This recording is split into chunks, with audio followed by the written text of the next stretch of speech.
I first came out as a gay boy at age 18. I always had really good looking boyfriends because I didn't have a self and I didn't have any connection to self. And so I would attach to good looking men to glean any kind of modicum of self-esteem because I had none. I had no cultivated self. And so I had these external things that made it look like I had a cool life. I was a flight attendant, I was this, I was that, I was traveling, and I was half dead inside. I just started abusing myself. I abused myself with alcohol, that escalated. I abused myself with drugs. I abused myself with irresponsible sex, anonymous sex. And I have no shame in talking about those things because everything that I did was out of self-hatred. It was self-hatred, and it was what I needed to do to be able to cope with an untenable situation. I started therapy at age 24.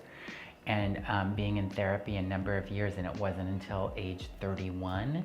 And I did all kinds of things. I did 12-step, I did therapy, I went to chanting groups, I went to wellness workshops, I went to spiritual retreats, and I was just trying to find peace. I just wanted peace. And what I just had the revelation that actually I'm not a man. I'm never gonna be able to love myself because I'm not a man. So quit the facade. And that receiving that information was actually really traumatic because it was like, what does that mean?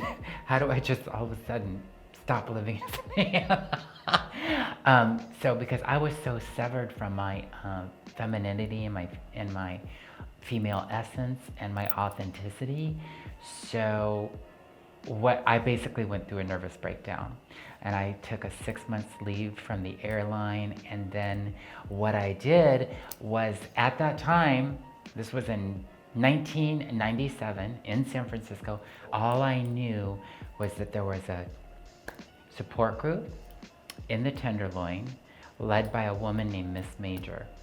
And Miss Major, God bless Miss Major, because I went there and she was the first voice of reason that said, it's gonna be okay. You're going through something, you're gonna find your way. And she said to me, Kelly, I took my first hormone in 1959. And I thought, okay, that was sobering to me. Here is a black trans woman. She took her first hormone in 1959. I was like, if she could do that and survive and go through whatever struggle she went through to be who she is and to find her own personal sovereignty, I was like, I could do this. So it was black trans women that led me. And I went to that group and they said, okay, girl, now you go down to the Tom Waddell clinic and you get your hormones.